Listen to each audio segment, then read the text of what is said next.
Hello, world. We are live. This is the Know Your Place podcast, and I'm Charles Altendorf. And this is episode 45. On this week's episode, I wanted to talk about radio. Yeah, imagine a podcaster talking about radio. And I wanted to talk about specifically sort of smaller and just sometimes independent radio versus larger, more corporate radio, and why I think it's really important to emphasize how much trying to support sort of smaller, closer stations to you. So, to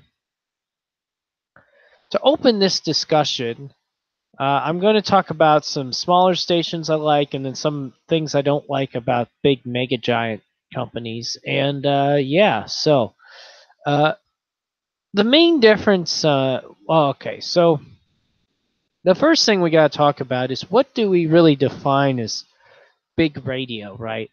Well, in America, obviously, we have NPR, which is National Public Radio, and they have affiliates pretty much everywhere across America, but they aren't really the ones I would call the most guilty of this. Now, they do have a bit of a corporate culture, and there are definitely things that are considered unacceptable to say on NPR and opinions that, probably you can't necessarily have. And at times it does feel disjointed a bit from the local society. But I would say largely they are somewhat aware of that and try to avoid that. And what I really like is their affiliate out of Chicago, WBEZ, often does interest piece about the Midwest and mainly the rural Midwest. So they make an effort. It's not perfect, but they make an effort. Now, the people I really despise in America is this giant company that used to be known as Clear Channel and is now called iHeartRadio. And they own some ridiculous percentage of the radio stations in America, and they're actually operating in the red. So I don't know what's going to happen to them. Hopefully, they go under because they actually, one of my favorite songwriters who just passed away last year, Thomas Earl Petty, he wrote a song called The Last DJ, and in there he wrote basically the song is about a DJ who plays what he wants to play and doesn't toe the corporate line. And I think it was very obvious he was taking a shot at Clear Channel, and they ended up banning his song. So way to go, Tom Petty. And yeah, he was taking swipes at them because I mean, in some of these places, like I know of this spot in Lexington, Kentucky, where there's a bunch of the Clear Channel owned stations. There's like 4 or 5 FM frequencies located in one office building with automatic buttons you push, and there's like a range of a very small range of acceptable songs on repeat, giving the depending on the format of the station. And what's really horrible is I noticed it the worst on talk radio, AM talk radio, because it's like the shows are so paint by number. It's it's really bad also with ESPN and sports radio. But my gosh, well, because they just broadcast the same 7 shows nationwide or however many, same thing with yeah, but anyway, so with CBS Sports Radio to some degree and NBC Sports Radio, but NBC Sports Radio is kind of a lot smaller, so they're kind of just like in this instance of one of the stations I used to listen to in Bloomington, Indiana, it was crazy. It was an AM station that played, it had local content, and it had like a Friday night high school sports show, but then it would also have NBC Sports Radio programs overnight, and then it would also play like Cincinnati Reds baseball games, even though you could argue we were closer to other teams. It had all kinds of interesting things. But this was a station that was one out of just 4 that was owned by this people called Tarkus Sarkin, and so it was really cool because they could play what they wanted, which I'll get back to in a second. But yeah, so these iHeart stations, you'll turn it on, and This particular one I'm pointing the finger at is here local in. I don't want to take a swipe at them right on right on my podcast, but so you turn it on and they have the most paint by numbers national news updates, and it's like they force them in every half an hour, and it's nothing unique, nothing new, and then they have even when they cut to the local people, it's like there's not even there's it's like they don't really address any issues. Every once in a while they do, but half the time it feels like they're talking about pop culture or they're talking about some scripted crap that they're in. This came up also too when people noticed this with Sinclair Broadcasting and television. A lot of these local networks, they put in these like 5 minute little editorial clips from corporate, and it's just like it's ridiculous. It's like you're based here. Why are you so corporate? Like I don't want to turn on my radio and hear the same line they've been trumpeting all. Yes, I understand their shows. Like obviously, the Rush Limbaugh show is still popular and broadcast all over the country, and so is not O'Reilly, Sean Hannity's show, right? So that's still broadcast all over the country, and you're going to hear the same thing parroted. But I don't want the majority of your content, even the local shows, to sound like that. I don't want to listen to that. And I'm not talking about conservative either. Don't This isn't a liberal conservative thing at all. It's just what it sounds like. It sounds like corporate swell. So yeah.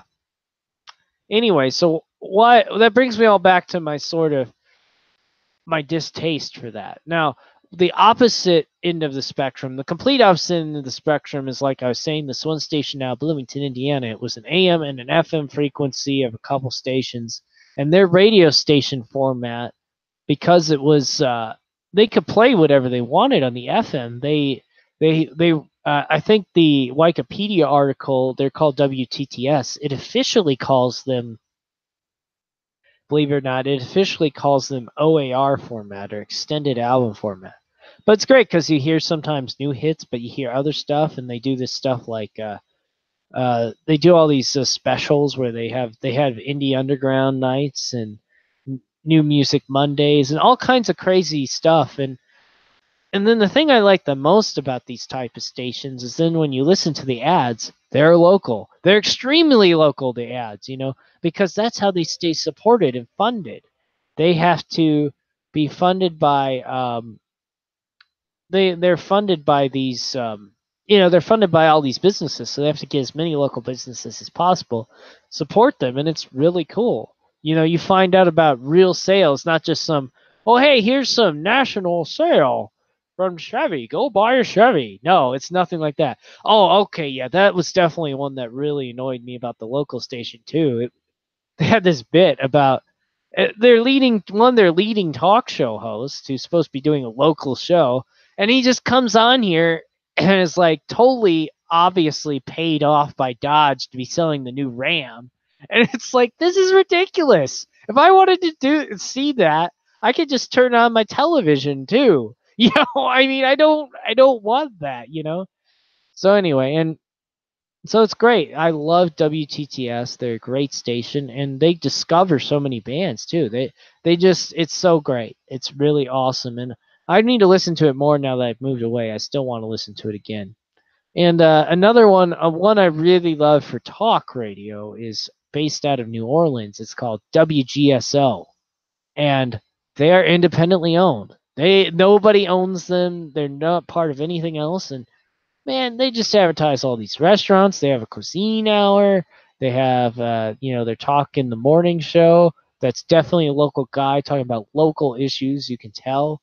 And then they do one national show in the afternoon, which is Alex Jones's show of all shows. But it's great. It's so awesome because they just play whatever they want. You can tell they're not hostage to any particular thing. And it's really cool, and I love it. Now, there is a happy medium between these, though, because it's obviously hard to sustain independence in radio. I mean, it's practically dying in television papers, but radio is one of the few ones that seems like you still can. But there is a happy medium I'm going to talk about here. And I want to talk about sort of the smaller corporate radios. So WBBM in Chicago is affiliated with CBS. Okay, so yes, they are CBS News to some degree, but they're not with iHeartRadio, which is like the giant one. So they still do real local stuff. There's lots of local programming.